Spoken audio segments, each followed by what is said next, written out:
Alright, howdy folks from Dallas Fort Worth. I've just been into one of the most exquisite and fruitful trip of my entire life. I went across 3 different airlines in a 40 plus hour journey to Dallas Fort Worth. I celebrate many firsts on this flight. My first flight on board Scoot, my first flight on board Japan Airlines, my first flight on board an Airbus A320neo and A321, and my first flight on board a Boeing 767, and finally my first ever lounge experience on board American Airlines. Now there's always a whole lot of story to tell you, and I made a lot of stories on this flight, whether meeting a new friend on board a new flight and getting praised by a crew for my Japanese skills. Well, as you know, sometimes language might go a long way. So this episode of Lone Star Fun Reveals will be about the language switch and American Airlines Admirals Club Lounge at Los Angeles Terminal 4. Stay tuned.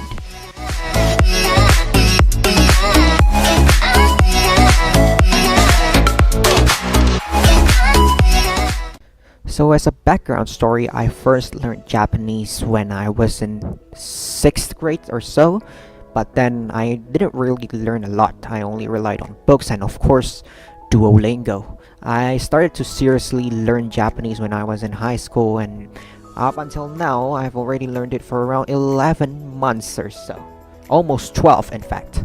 So when I first went on board Japan Airlines, I thought of, okay, now let's see how will the crews react if I spoke Japanese to them instead of English, although I'm certainly sure that they are also fluent in English. And guess what? You wouldn't believe the reactions that the crew have. Check this out.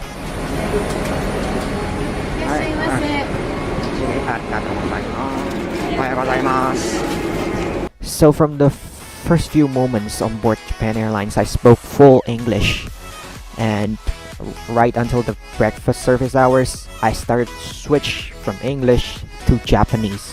And guess what? You wouldn't believe their reactions. I even surprised my seatmate. Is that any drink? 飲み水は結構です。飲み水一つ。お水でよろしいですか？はい。お水でございます。はい、ありがとうございます。角ですね。失礼いたします。どうぞありがとう。はい。大丈夫。So, not only did I surprise a crew to the point that her voice shook, I also surprised my seatmate who was a Japanese.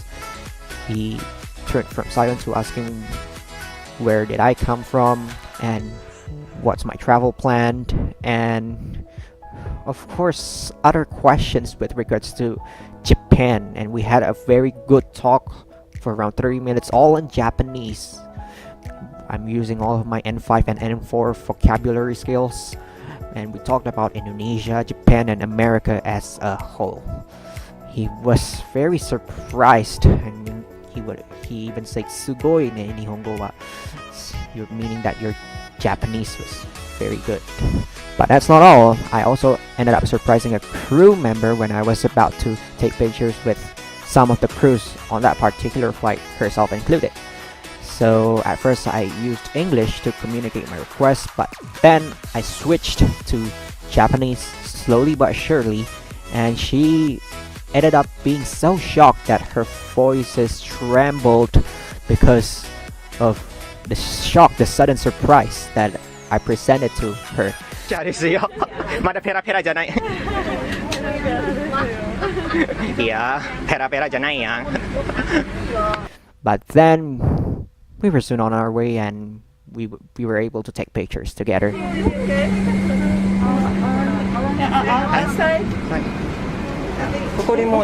While she was trembling and all, she laughed at me and she said that my Japanese was really fluent, really good. But again, I rejected that comment, saying that my Japanese was still in the beginner level. I'm still not that fluent just yet.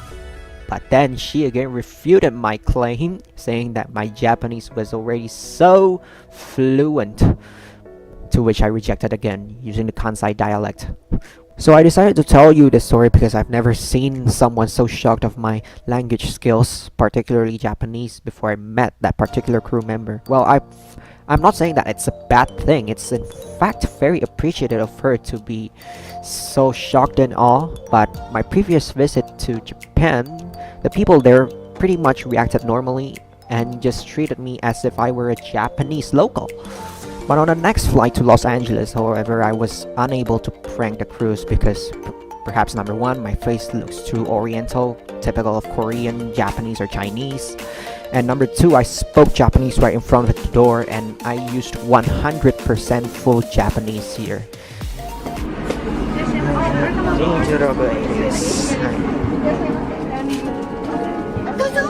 はい、ありがとうございます。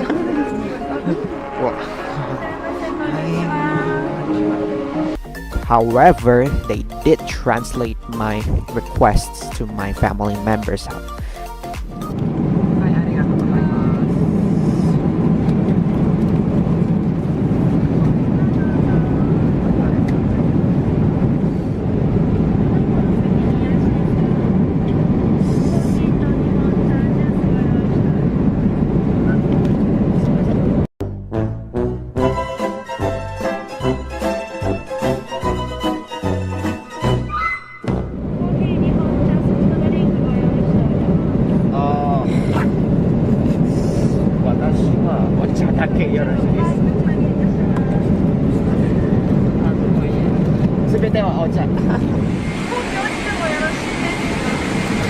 So on my Japan Airlines flight, I definitely learned a lot, not only just about care, health, service, attitude, proactiveness, humbleness, friendliness. I also learned that learning Japanese and learning other language may take you long. So the next time you go somewhere, you might want to learn their language. You will never know who you will impress. Perhaps the locals might start to praise you. Alright, I think that's enough for the language part of this Lone Star Fun Reveals video. Now let's move on to American Airlines and their Admiral's Club Lounge. Yeah, I believe I pronounced that right. Admiral's Club Lounge at Los Angeles Terminal 4. So the lounge itself is located between gates 41 and 42. But don't get me wrong, it's easy to miss unless you look at the sign, because the Admiral's Club Lounge at Terminal 4 also doubles, the complex doubles as an Admiral's Club Lounge and the flagship First Lounge. But once you enter, you have to, of course, confirm your reservation, because I booked with a one-day pass, and then take the elevator to the second floor where the lounges are. So once you reach the second floor, you will be welcomed by a member or a few members of staff in a very cozy looking reception hall before you turn right for Admiral's Club members and you turn left for Flagship First members. Once you turn right, you will have the lounge itself. And don't get me wrong, there were plenty of facilities there, ranging from a bar, a selection of food, in this case some salad and their toppings too, as well as a dish which at the time of the filming it was a Caribbean style chicken as well as a chicken poblano soup. But you do have selections of fruits, drinks including coffee, tea, water and juice, as well as a few selections of pastry. And that's not all. There is also a quiet room, an AV room. AV here means audio visual, and a few amount, well, it might be a few, but there's a considerable amount of relaxing chairs for you to relax and take a short nap, and some tables and chairs facing the apron, allowing you to get a full-fledged view of the airplane in Terminal 4. But what if you just had a very long flight, your body starts to stink and you need to grab a shower before you go for the next flight? Well, don't worry, there is also a shower facility in the lounge. Yep. However, you will need your ID as well as your boarding pass to reserve a spot there. Simply go to the front desk, Present your ID, present your boarding pass, and the staff will give you a key. Then, you can go shower, but as a courtesy to other passengers, you should not exceed 30 minutes. If I recall correctly, there were around 3 shower rooms, but there might be more. Again, if you're ordering food from the bar next to the selection of the already available meals, the chicken poblano and the Caribbean chicken that I've just mentioned, you need to pay extra, but you have a staff there that will be ready to assist you with more variants of dishes that you want. But when I went there, they only accept cashless payments. Well, with regards to the service and my overall judgment of the lounge itself, I found the staff members serving the lounge to be very friendly and very caring, and they're always ready, even though the lounge gets more crowded and more crowded as time goes by.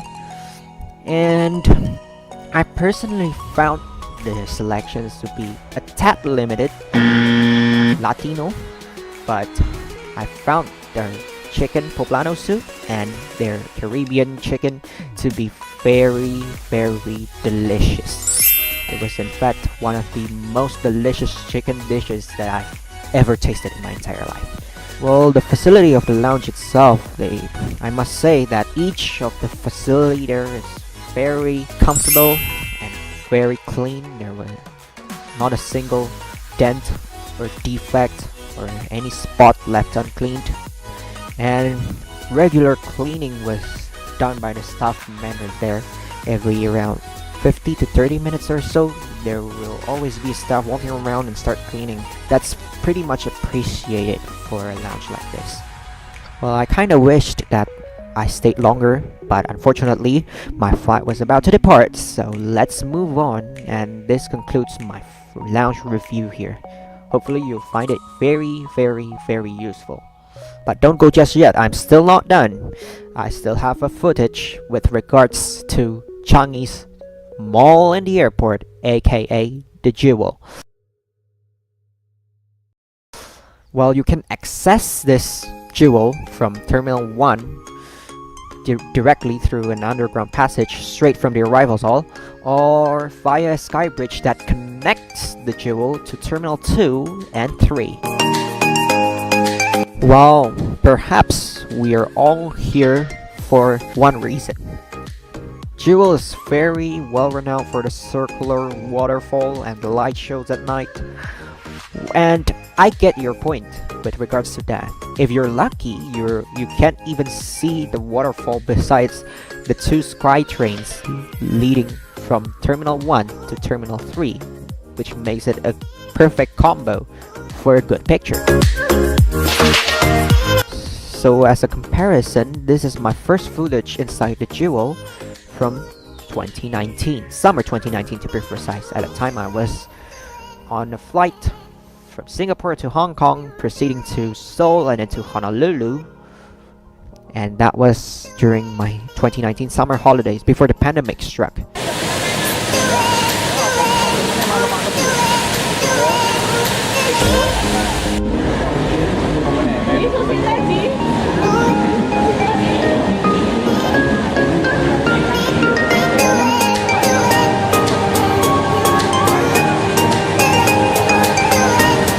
Here's a footage from summer 2023 when I was waiting for my flight to Tokyo Haneda, proceeding to Los Angeles then Dallas Fort Worth. So I arrived here when there was an event about the Iron Man, the exquisite Iron Man, and of course there were lots of crowds flocking down each direction just to take pictures with the Iron Man statue right in front of the waterfall. How cool was that? But hey, Jewel Changi Airport is not just about a waterfall, it's also a mall in the airport. Let's see the shops there. You can find numerous branded items here. Do take note though that you might not be able to explore all of the floors if you're carrying trolleys and tons of baggage items. So you need to be careful because most of the elevators here do not accept trolleys inside. Only a few amount of travelators are available for your use. So there we have it, and this culminates today's Lone Star Fun Reveals video, which unfortunately will be also my final video of 2023. But I hope that you will continue to support me wherever I am, especially with my college. And in the meantime, please enjoy my previous videos on board Scoot, Japan Airlines, and American Airlines. And also enjoy this video as well, I hope. So that's it for today. And in the meantime, from all of us here, Dallas Fort Worth, especially from me, Christopher Jeremy, goodbye for now, and see you in summer 2024.